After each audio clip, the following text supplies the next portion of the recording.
Selamat sore teman-teman. Bertemu lagi di channel Dr. Welu Kaliabu.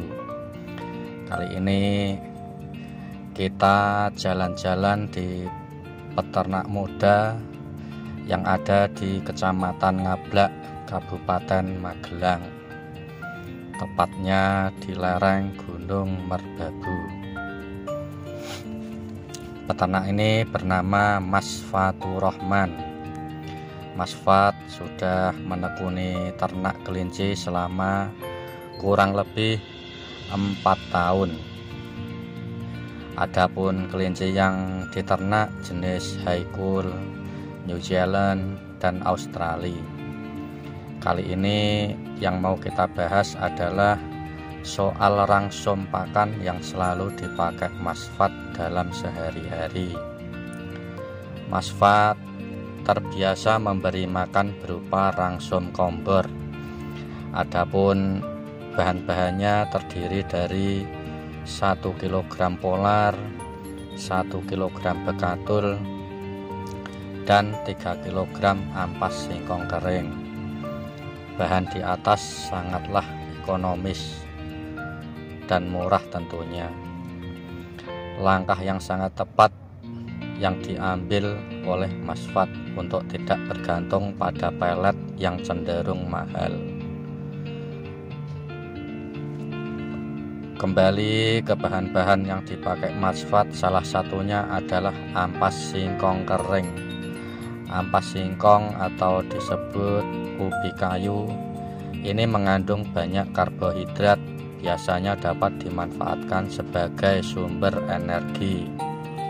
Nilai gizi yang terkandung pada onggok atau ampas singkong adalah protein sebesar 3,6%, lemak 2,3%, air 20,31%, dan abu 4,4%. Adapun bahan yang kedua adalah polar. Polar atau sering disebut dedak gandum adalah produk samping dari proses milling gandum yang berguna sebagai bahan baku untuk pembuatan produk pakan ternak karena memiliki kadar protein dan nutrisi yang tinggi. Angka konversi polar dari bahan baku sekitar 25-26%. Polar merupakan pakan yang populer dan penting pada pakan ternak karena palatabilitasnya cukup tinggi. Polar tidak mempunyai anti nutrisi, tetapi penggunaannya polar perlu berdasarkan kondisi pencahar yang ada pada polar. Karena sifat pencahar tersebut, maka polar akan bernilai sangat baik, ramah diberikan pada ternak-ternak Anda. Untuk bahan yang ketiga adalah bekatul. Bekatul adalah lapisan yang melindungi beras, tepatnya di bagian endosperma. Jika dilihat sekilas, dedak dan bekatul memang memiliki warna coklat muda yang hampir senada. Hal inilah yang membuat banyak orang sulit akan membedakan antara keduanya. Padahal bila diperhatikan lebih seksama, perbedaan yang paling mencolok di antara kedua lapisan beras ini ada pada teksturnya. Ketika disentuh, tekstur kulit bekatul akan lebih halus daripada kulit dedak. Adapun kandungan nutrisi dalam bekatul atau lapisan pembungkus beras ini menjadi pertimbangan kuat akan hal tersebut. Pasalnya sejumlah vitamin dan mineral pun turut melengkapi kandungan nutrisi di dalam bekatul, mulai dari vitamin B1, vitamin B2, B3, B5, B6, zat besi, kalsium, fosfor, kalium, natrium, hingga 0,9 gram magnesium.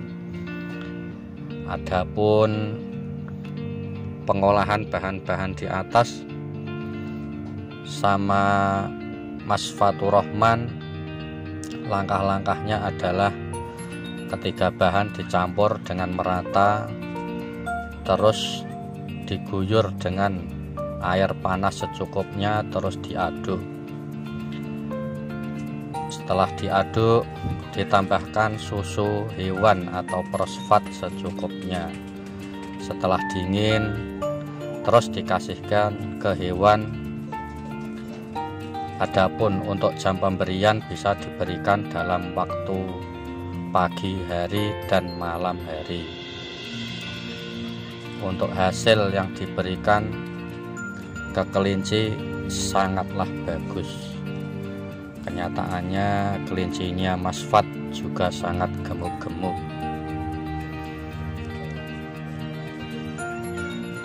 Teman-teman bisa melihat secara langsung di kandangnya Mas Fat. Ini